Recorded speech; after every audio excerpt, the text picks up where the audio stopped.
With all due respect, Mr. Foster, I think you've got to change your game plan. What you have told people is to stay put and to sit this out and to wait for your help. I believe there's simply no realistic way for you to honor that, sir. And I think that if you do, people are going to die waiting for you. You need to retract your advice. You need to retract your advice. You need to tell them to come to you.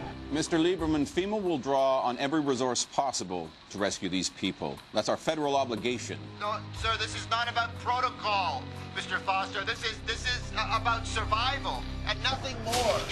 I mean, when this ashfall stops and the air starts to clear, the people who are trapped are going to, like we are going to start walking. They're going to start walking rather than stay here and wait to die. And they're certainly not going to make it, sir, without your help.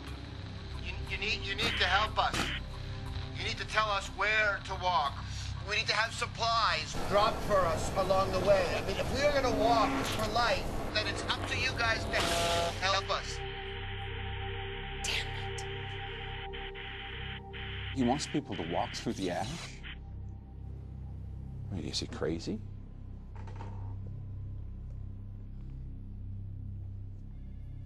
The added complication was that 8 out of 10 FEMA centers who would normally help to coordinate the rescue were out of action because they too were under the ash cloud. It was only the very eastern and western coast with a very fine covering of ash who were still functioning. So we had to look outside for help with our allies, South America, Europe, Australia. But you see, it was about that time, 3 to 4 days in, that people outside the U.S. started to wake up to the fact that this wasn't just our catastrophe. It was theirs too. They could see it because that was the time it took for the sulfur aerosols from Yellowstone to go right around the globe and start a global disaster. Meanwhile, the first effects of the disaster are being felt closer to home as skies turn red over large areas of Britain due to the huge concentrations of sulfur dioxide released by the eruption. Ashfall has been reported on cars and buildings all over the country. Well, how serious these effects will become largely biggest threat to life in the USA at the moment. The new twist has been the onslaught of really heavy rainfall. When you get big eruptions like this, tiny ash particles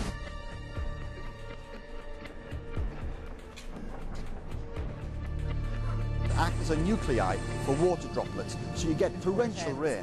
Hundreds of thousands of US citizens.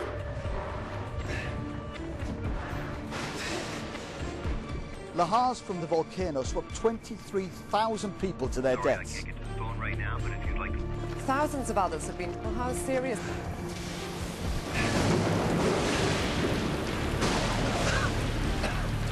These effects will become largely dependent on how long the eruption continues. Hi, this is Rick Lieberman. Sorry. Rick, where are you?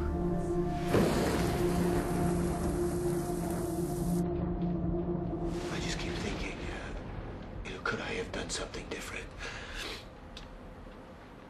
Should I have done something different? Just been more decisive or stronger if I could have, made the call earlier. Maybe that would have changed things. Maybe that would have saved some lives. I guess that's up to other people to judge. And my family, it's them who will be left with the fallout of that. No, these men that I'm with, they think that if we stay put, that we're going to be rescued. But I honest to God believe that if we wait, if we just watch, wait, I honest to God think that we're as good as dead.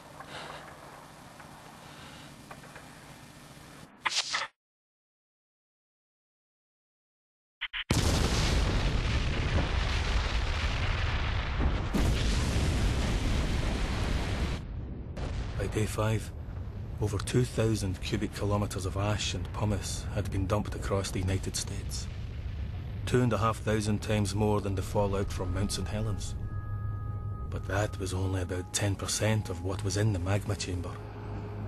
How much more would come out depended on how much more eruptible magma was down there. The country was already on its knees. Thousands of people dead, millions of others homeless. If it didn't stop soon, well, let's just say we were running out of options. We have just received reports that Mexican authorities closed the border 4 hours ago. According to aid workers in the area, 3 million people have now gathered at the Mexican border, many of them without shelter, food, or money. Maggie Chin, KCBZ News. They've closed the border? To U.S. citizens, yes. That's totally unacceptable. They're condemning people to death. The Mexicans say they can't cope with the numbers. Well, we're gonna have to kick some ass. Well, I think the president might feel that right now is a bad time to invade Mexico, Bob. Can we move on? Yes, sir. All right, our best case scenario is if the eruption stops in 2 days.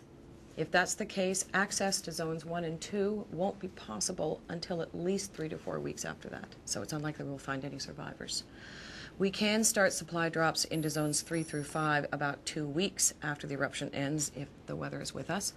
But it's going to have to be piecemeal, depending on whether the satellite can find clean skies for the aircraft. That's too long. What about Rick's walk to life? We can't advise people to walk through the ash. It's just too dangerous. So are we asking people just to sit there and starve to death? There are hundreds of thousands, maybe millions of people stumbling around out there, looking for help.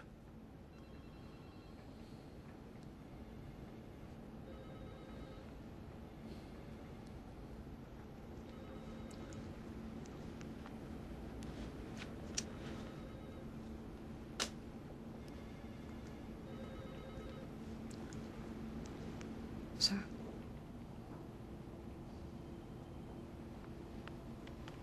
All right. We'll go with walk to life. I need to hear a plan out of this room as to how to do that fast.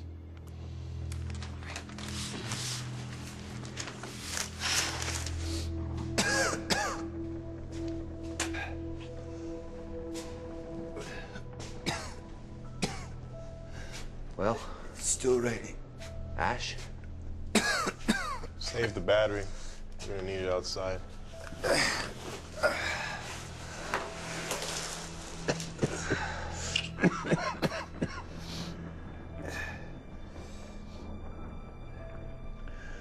Johnson. Yeah. Would the Air Force be looking for you? For me? Yeah, you know. Leave no man behind and all that. That's the Rangers.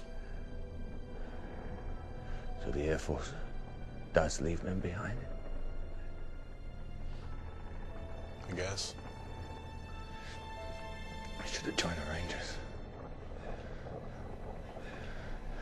Cheyenne's our best bet. We should head there. FEMA. FEMA knows we're here. They'll send somebody. Kenny, FEMA's got 25 million people to save. By the time they find us, we'll have starved to death. Not if we hate Johnson. Try it, man. Definitely a book in this when we get out. Oh, I don't know. One doesn't like to say I told you so.